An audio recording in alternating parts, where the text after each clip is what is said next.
Coach Corey Wayne, and this is my video coaching newsletter. And the topic of this newsletter is going to be pickup, dating, relationships, and sex. Well, I've got two emails I'm going to go through with you today. And the first one is a bit of a success story from a guy who's obviously been working on his pickup game and overcoming his approach anxiety. And then the second one is an email with a guy who is dating this woman. Things started to go sideways a little bit. And he kind of caught himself and has turned things around. So we've got two really good emails to go through with you today. But obviously before I get into the first email, I got a quote that I wrote on this topic, which is very important to understand these pieces of wisdom or these principles, because it'll make your dating and your relationship life a lot easier and a lot more effortless. Because most of us, when we see somebody we like them, we tend to project our attraction level onto them and just assume that they feel the same way or that we're going to be able to change their mind. And like when I was younger, it's like a one-sided attraction. You really like somebody, but they're just not that into you. And it just creates a lot of problems because you never really get anywhere. And then you become fixated on this one person who's not reciprocating anything. And meanwhile, your life is passing you by. You don't really get anywhere because the way to improve at anything in your life is through experience. And if you're just hung up on somebody that's just not going anywhere with, instead of just continuing to circulate and continuing to move, because when you continue to circulate and notice beauty and approach the beautiful people that you see in your life, more beautiful people will continue to show up in your life. But when you get fixated on one person and trying to convert them or trying to convince them because you saw that in probably a few thousand movies and TV shows, it's going to cause a lot of pain and difficulty in your life. And it just doesn't need to be like that. So the quote says, "Attraction isn't a choice. People who like the same things, who share the same type of goals, values, and interests will have way more chemistry and fun than two people who are just physically attracted to one another. Sex is a small part of any intimate relationship. You will have much better experiences, more fun, more fulfillment, and more enjoyment with someone who you actually like hanging out with and listening to. Focus on picking up, dating, and having relationships with people who you have a lot of chemistry and fun with. If you do, your personal life will be effortless and easy. If you insist on trying to pick up, date, and seduce those who you are attracted to, but who are not that into you, your personal life will mostly be frustrating, difficult, and disappointing. Make sure you are mutually valued and appreciated before giving your heart away. If you don't value your heart and what you have to offer, nobody else will either." So let's jump into the first email. And the guy says, "Hey coach, I've been a people watcher for years, so I really latched onto your book, not just reading but memorizing it also, and I wanted to get your perspective." He says, "I'm currently separated after I was complacent, and then we both were. I got the sex in frequently, and then she split in the middle of the night, moved to another city, and got a job and apartment." Well, I bet that wasn't a lot of fun when you came home one night and found out that she left you basically a Dear John note. He says, "I realized that I stopped courting her 2 years ago, and she said she's not coming back and never will. I felt that in my wife's absence, I would go out and practice what you teach. Skills I would need whether she comes back or not." That is a great fucking attitude. It's exactly what I teach in the book. When somebody no longer wants to participate in your relationship or your marriage, if you're married, if you value yourself and you say, "I've got a lot to offer somebody, and this particular person, for whatever reason, maybe I made mistakes, maybe she's just a Fruit Loop, or it doesn't really matter. The bottom line is the other person's not making the effort." The best thing that you can do for yourself to get over that is to put yourself back out there, to get right back up on the horse and say, "You know what? I have a lot to bring to the world, and I can really enrich somebody's life. And therefore, if you seek, you'll find. I'm going to go out and look for somebody who will value me." Especially, obviously, armed with this new knowledge that you're learning from me. He says, "I went to a restaurant with a buddy for breakfast looking to find a date. I walked in like a king, super confident, and got noticed by everyone quick, both men and women. After eating, I got up and I went over to our hot waitress at the server station with my coffee cup. She watched me the whole time, and with a James Bond smirk on my face, I asked for a warm-up like she was the warm-up. She blushed and said, "Sorry, I don't know what I'm doing over here." I stepped back and looked at her right in the eyes and said, "And you look great for not knowing what you're doing." She reaches out, grabs my shoulders like I just made her day. She's touching you. That's a good sign. When women touch you like that, it's usually a sign of interest. But there are women out there that are always touchy-feely with everybody, and that's why you've got to continue to take the steps and try the different things that I talk about in my book to really get a true gauge of whether she's really interested or not, or she's just a touchy-feely kind of person. But it's still a really good sign. And I'm glad that you noticed that and you're paying attention to that, because that tells me that you're not only are you reading the things that you're reading the things in my book, but you're also actually applying them. He says, at the cash register, I commented on her t-shirt, and then she did a hair flip and lifted her chest at me to look at the shirt, but I felt she wanted me to notice her. That's what women do. That definitely, these are a couple more signs, indicators of interest right there. He says, I asked her name, and then she asked mine. More signs of interest. You're obviously paying attention to what I've been teaching in the videos and in my book, because you're noticing all these things. This is how you develop your sensory acuity. These are all good signs. This makes things really easy when you start to notice these things. He says, other people came by, so she went into work mode, so I raised an eyebrow, smiled, and walked out. Well, that's good. I understand you're learning and you're practicing, and I mean, that's great. The bottom line is you're applying these things and you're starting to notice things. The idea is to go at your own pace. There's no mad dash to the finish line here. Some guys might go out in one weekend and apply stuff and they're getting laid. And other guys, it might take them 6 months. It really doesn't matter. This is your life. It's your journey. Don't compare yourself to me or anybody else. As long as you're constantly stretching a little bit outside your comfort zone. It's like one of the things I learned from Tony Robbins many years ago. He said, is your comfort zone is where you're most uncomfortable. In other words, you're going to grow the most when you step outside your comfort zone. And the more you're growing, the more you're in the process of becoming all that you are capable of becoming. The idea is to do things that once scared the crap out of you. He says, the next week, I went back alone with your voice ringing in my head. I was so centered. She wasn't there, but an even hotter waitress was. How convenient. She was the first to come to my table to offer coffee, even though she wasn't my waitress. Possibly a good sign. Maybe she's just being friendly. He says, I found her going to the cash register for no apparent reason and caught her looking at me. Somebody's paying attention. She got in a lighthearted arm-in-arm dance with this old-timer passing her on his way to the bathroom. Well, it sounds like that old-timer knew what he was doing. He's being fun, he's being playful. It was like she was parading for me, but I kept my focus on my meal.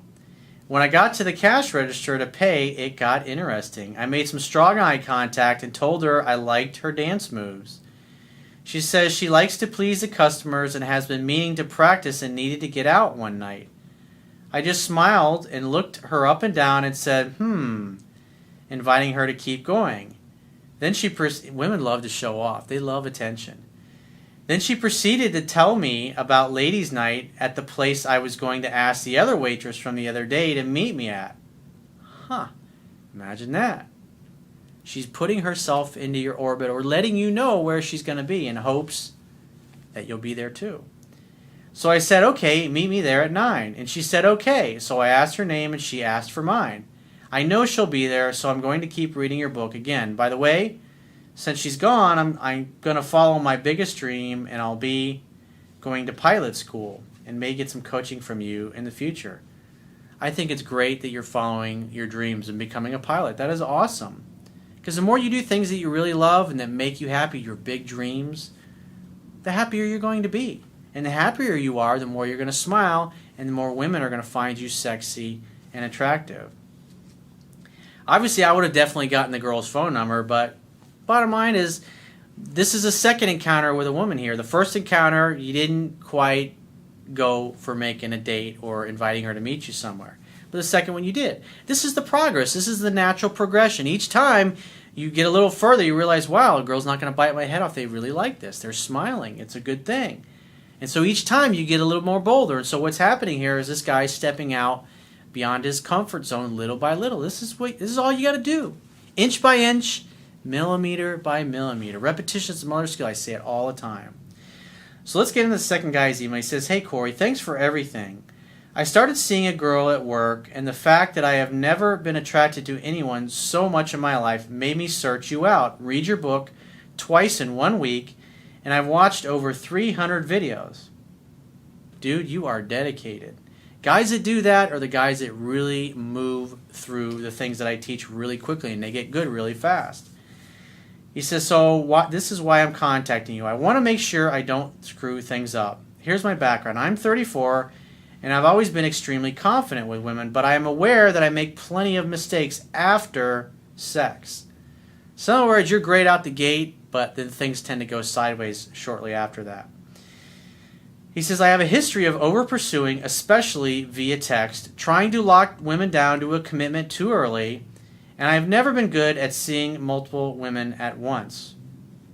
This woman at work drives me crazy. She's 27. I have never been so attracted to someone in my life. We have to interact together at work because we both work in the same place. The quick background is, on our second date, dinner was fantastic, and she already agreed to go back to my place.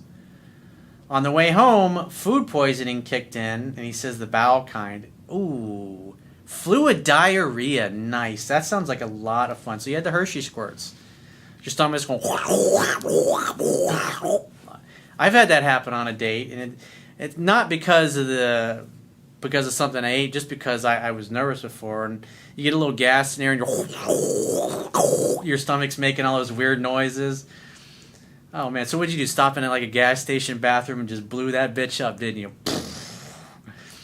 He says I was able to pull over and deal with the situation privately. I bet you wish you had some baby wipes. He says, I then drove her home as I knew I would be putting myself in too risky a position if she was at my place. Yeah, it's like you don't want a girl to pull your pants down and just smell a bunch of ass because you just fucking blew up. That's understandable, dude. You made the best of it. He said, don't go, if you don't do well with spicy food, tip is don't go and eat a bunch of spicy food on a date.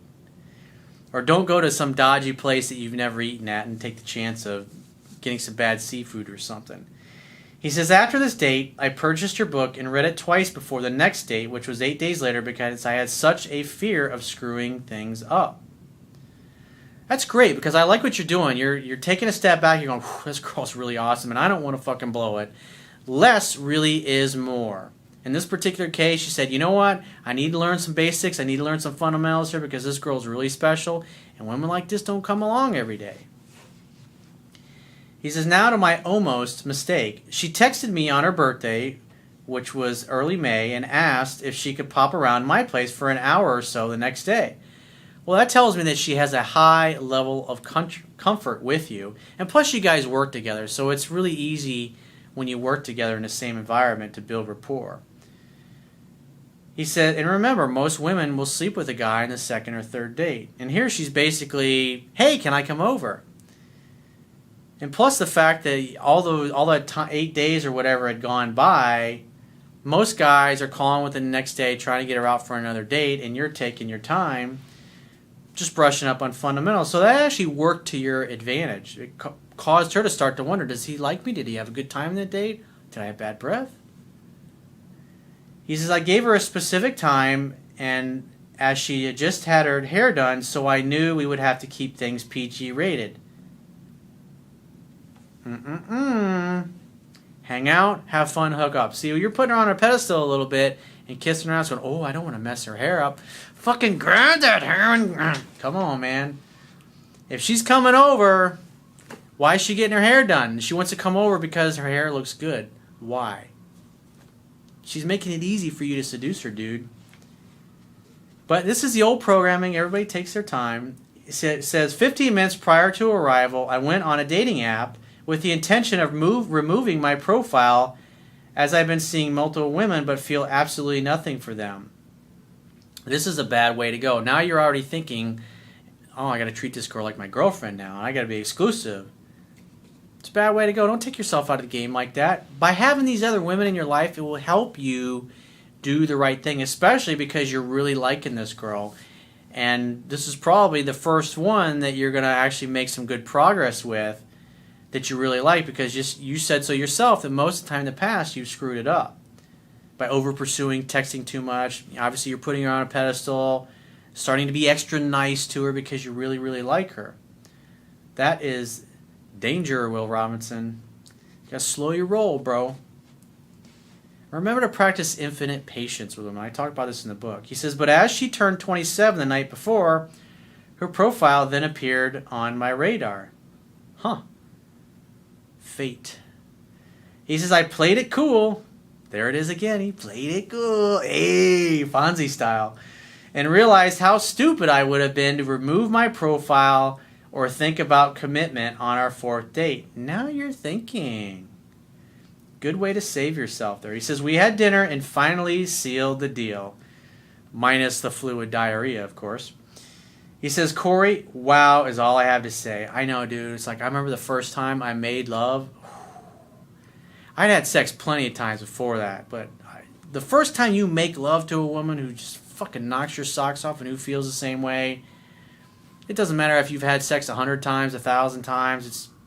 It's like it doesn't matter. It's like you've never really experienced intimacy until you've actually made love. Since then, she's been out of town and texts occasionally, and she does not show much emotion, and I have trouble reading her. She's incredibly sensual and a different person in the bedroom, but no PDA or other signs that I'm used to. Well, she probably, it's so early in the game, she doesn't want anybody at work to know what's going on. And that's the thing. Women think about sex just as much as us guys do, if not more so. And don't let the innocent look fool you. All women got a little bit of a whorish side to them. And if you know how to treat them properly, they'll let you see that side. Remember, all us guys, we like a lady in the streets and a whore in the sheets. He says, I'm using all of my strength not to text straight away, and I let her initiate. Over this past weekend, she was away, and she logged into the work system and initiated a chat with me. I kept it very brief, very light, and asked her for a date on the weekend. Unfortunately, I had to log off because she did not confirm, and I have made other dates which I am not too keen about. Remember, like I teach in my book, hey, I'd love to see you again. When are you free to get together next? That's what you say. Instead of saying, how about Saturday? How about Wednesday? How about Tuesday? It'll be a lot easier to do it that way. He says, my questions. How do you remain mysterious when you work with someone and they have the ability to contact you with work-related matters?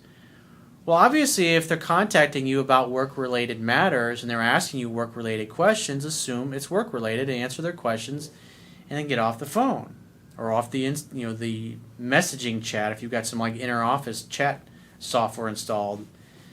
So if she contacts you outside of work, always assume, remember, if you've read my book, which I think you said you read it a couple of times already, you should read it 10 to 15 times. But when a woman contacts you, you assume it's because she wants to see you. And then you just say, hey, it's great to hear from you. I'd love to see you. When are you free to get together next? That's what you say. And then you make a definite plans. How do you continue? And so as far as being mysterious, when you see her work, be kind, be friendly, be charming, be playful. Don't go out of your way to go over. If you see him and you make eye contact, wave to him. Or maybe you can wave her over to you. You want her coming to you. That's the key to keep in mind. But be focused on your purpose, your mission in life, which is obviously is your job. Don't be going like a little puppy dog as she walks around the office. He says, how do you continue to see other women if you have no passion for anyone else? It's called keeping your options open, dude. Plus, since you're learning this stuff, and you've already said so yourself, you're doing everything you can to keep from coming unglued, kind of like the monkey at the zoo who's masturbating and throwing his jizz at the people at the zoo, or his feces. It's better if you've got lots of options. Because if you got 3 or 4 other dates and you're hooking up with other girls and having sex, you won't be so overly eager throwing your jizz and your feces at her, so to speak. He says, I met 8 other women sense her and I feel nothing for them, and I feel guilty as if I'm wasting their time because I am focused on this girl at work. Well, just keep meeting other women, dude. It's not a big deal. It doesn't mean you gotta marry these girls or you gotta commit to being in a relationship with them or anything. Hang out, have fun, hook up. At the end of the day, you're still learning this stuff. Repetition is the mother of skill. And the more dates you go on with other people, guess what? You get more practice at being a good dater. And at the end of the day, what is a date? It's an opportunity for sex to happen. Hang out, have fun, hook up.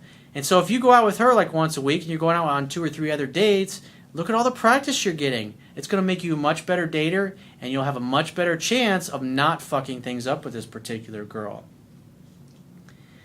He says 30% of the texting should come from the guy. I've been completely reactive with all communication, text, calls, Facebook, work chat programs, etc. And within 1 or 2 texts, I set up the next date or within 5 minutes of the call. Good job. That's what you do. He says this feels unnatural to me because you want to put her on a pedestal and you want to start kissing her ass. But remember, you're trying to overcome your bad behavior. And so you're trying to go against what you used to do in the past, which is what always got you rejected. He says, can I ever initiate first? Well, remember, if you've read what I teach in the book, the idea is that, remember, most women are going to sleep with a guy by the 2nd or 3rd date. And so what typically happens, the guy initiates the courtship by either making a date the first time he meets her or getting the phone number and then calling her a couple of days later and then making the first date. And then so what happens is the second, you're going to call a girl once a week, no more than once a week. But you're already at the stage where this girl is comfortable reaching out to you. So at this point, that's what you're trying to do, is get her to the point where she's comfortable texting you and contacting you. And once she starts doing it, you've already slept with her now, and you've been on, I think, on 4 dates already. You should never have to initiate contact at this point. You wait to hear from her, and when you do, you make the next date. Now, if a week goes by, say you go out on a Tuesday, and the following Tuesday rolls around, and she still hasn't contacted you or texted you, then in that particular case, yeah, you go back to the once-a-week rule, and I discuss that in my book. It tells me you haven't read the book 10 to 15 times. You don't know the fundamentals well enough yet. So keep reading. This is why you read these things and you practice with other women. So you learn the fundamentals. And what that will do is it will shrink your learning curve.